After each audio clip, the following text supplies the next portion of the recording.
ako ngayon sa Lingayen, Pangasinan upang suportahan ang kadiwa na Kapitolyo na programa ng ating mahal na Pangulong Bongbong Marcos at programa na rin po ng ating mahal na Gobernador Ramon Kiko III. Tara, samahan niyo ako!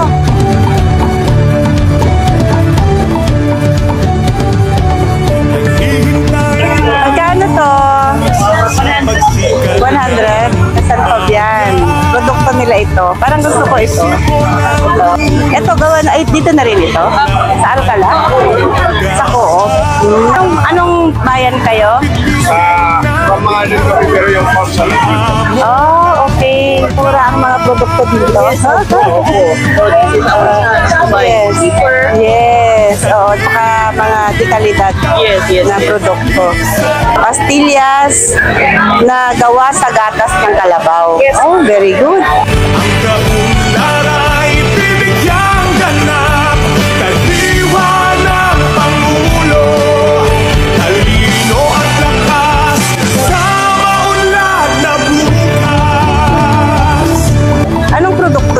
Anong produkto ito? Anong bayan?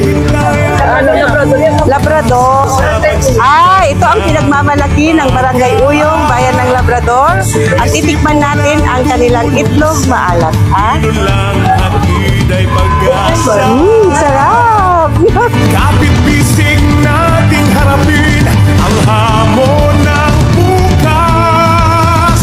Kadiwa ng Pangulo sa dinig ng himig tayo'y pag-isahin.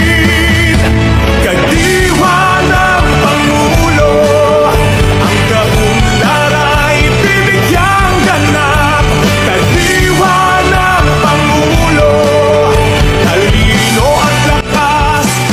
Bakit po natin kailangan tangkilikin ang kadiwa ng Pangulo?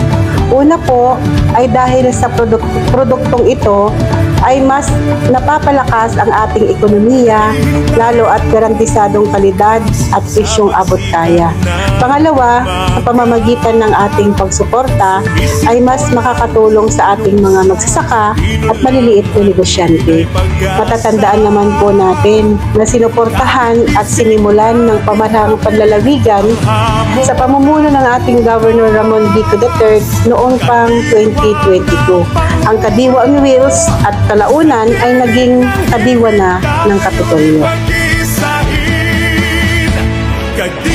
Mga kababayan, tapos na po tayong namili at ngayong araw po bilang board member po sa Uno Distrito, ako po ay nananawagan sa lahat ng mga magsasaka na sumali dito po sa kadiwa na Kapitolyo dito po sa Lingayen at sa programa ng ating mahal na Pangulong Marcos, dahil ito po ay nagpapataas ng ating ekonomiya at nakakatulong na rin po sa lahat ng mga magsasaka, dahil dito po natin matatagpuan ang dekalidad na produkto at magandang presyo po ang mga presyo po nila dito.